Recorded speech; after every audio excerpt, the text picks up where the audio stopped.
તો વિદ્યાર્થી મિત્રો ધોરણ 9 વિષય ગણિતમાં આપણે હવે વર્તુળ ચેપ્ટર ચલાવી રહ્યા છે તેમાં હવે આગળ આપણે પ્રમેય 9.4 જોઈશું. ઓકે, તો પહેલા તો જોઈએ કે 9.4 પ્રમેય કહે છે શું.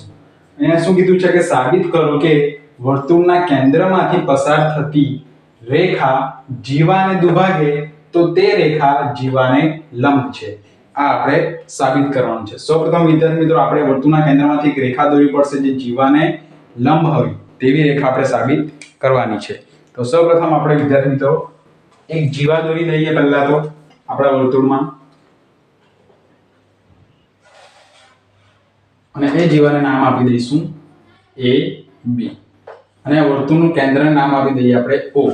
હવે ધ્યાન આપજો, વર્તુળના કેન્દ્ર શું કીધું છે? કેન્દ્રમાંથી પસાર થતી રેખા જીવાને દુભાગે.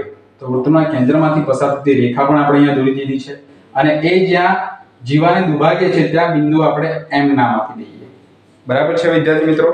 હવે દુભાગે છે તો તે રેખા જીવાને લંબ છે, એટલે કે રેખા OM વિદ્યાર્થી મિત્રો જીવા AB ને લંબ છે તેવું આપણે સાબિત કરવાનું છે. ચાલો શરૂઆત કરીશું. આપણે સૌપ્રથમ શું લખીશું? અહીંયા પક્ષ આવશે, તો પક્ષમાં શું લખીશું આપણે કે કેન્દ્ર O ધરાવતા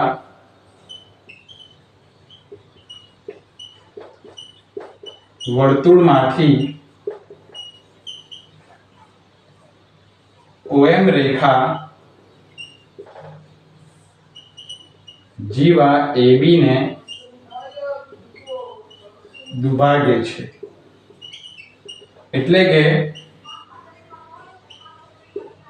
શું થાય વિદ્યાર્થી મિત્રો? દુભાગે એટલે જીવા AB ના બે સરખા ભાગ થશે, માટે AM બરાબર BM થશે. માટે લખીશું એટલે કે AM બરાબર BM.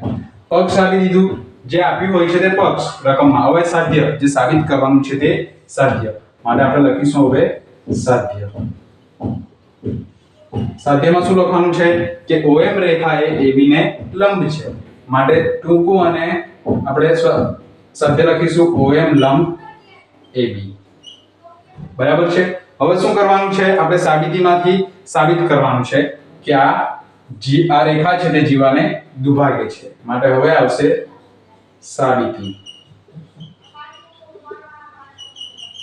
ચાલો સાબિતીમાં સૌપ્રથમ સાબિતી માટે આપણે બે ત્રિકોણીય રચના કરવી પડશે, જેની મદદથી આપણે એ સાબિત કરીશું કે આ રેખા એ જીવાને દુભાગે છે. તો આપણે અહીંયા બે ત્રિકોણની રચના કરીશું. A અને O ને જોડી દઈશું, B બિંદુ અને O બિંદુને પણ જોડી દઈશું આપણે.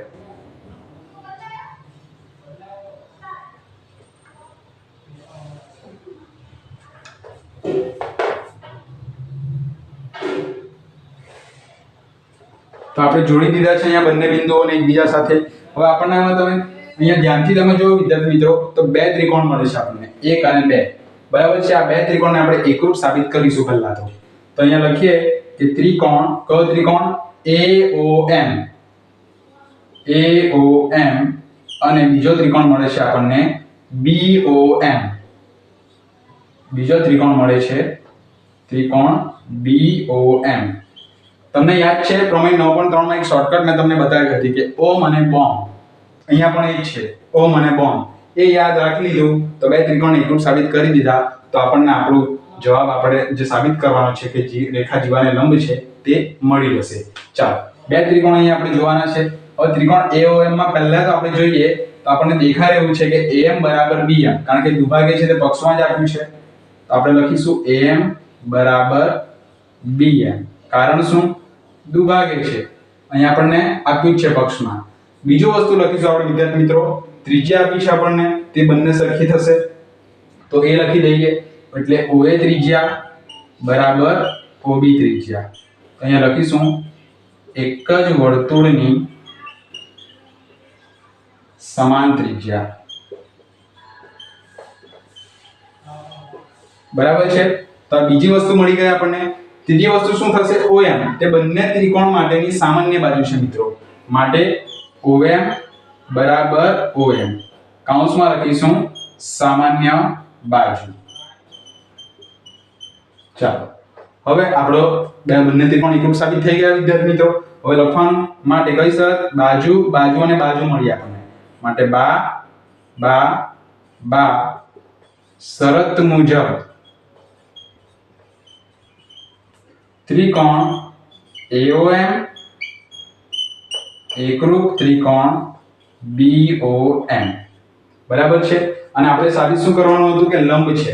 હવે ધ્યાન આપજો તો આ બે ખૂણા પણ સરખા થશે, બે ત્રિકોણના એકરૂપ થયા તો CPCT અનુસાર। તો હું લખીશ અહીંયા ખૂણો OMA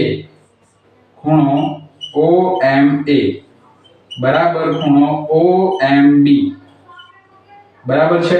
આપણે લખીશું CPCT, કારણ શું? એકરૂપ ત્રિકોણના અનુરૂપ અંગો સમાન હોય છે। હવે વિદ્યાર્થી મિત્રો તમે ધ્યાનથી જો અહીંયા તો OM છે, આ OM છે અને તેના એક રેખા AB છે, તો આ કઈ જોડ બને? રૈખિક જોડ બને। અને રૈખિક જોડના ખૂણાનો સરવાળો કેટલો થાય? ધોરણ 7 થી આપણે ભણીએ છીએ 180 થાય છે। માટે આપણે લખીશું કે ખૂણો OMA વત્તા હું લખીશ ખૂણો OMB બરાબર 180 બરાબર છે। કૌંસમાં લખવાનું રૈખિક જોડ। હવે વિદ્યાર્થી મિત્રો OMA બરાબર તો OMB છે, તો OMB ની જગ્યાએ હું OMA લખી દઉં છું અહીંયા, કારણ કે બંને સરખા છે।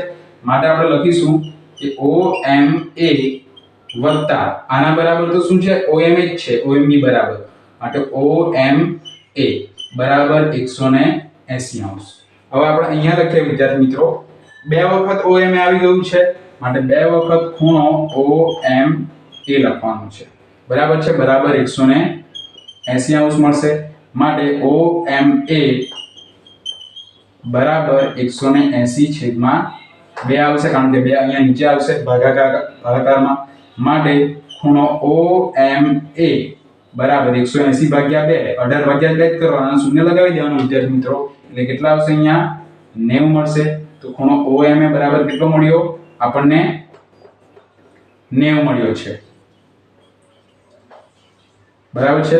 તો OMA બરાબર 90 હોય તો OMA બરાબર તો શું છે? OMB, માટે OMB બરાબર પણ 90, માટે આપણને આ બંને ખૂણા જો લંબ મળી જાય 90 અંશના મળે છે તો OM રેખાએ AB ને લંબ જ હોય, માટે સાબિત થાય છે કે OM લંબ AB। તો આના સાથે વિદ્યાર્થી મિત્રો આપણો પ્રમેય 9.4 અહીંયા પૂર્ણ થાય છે।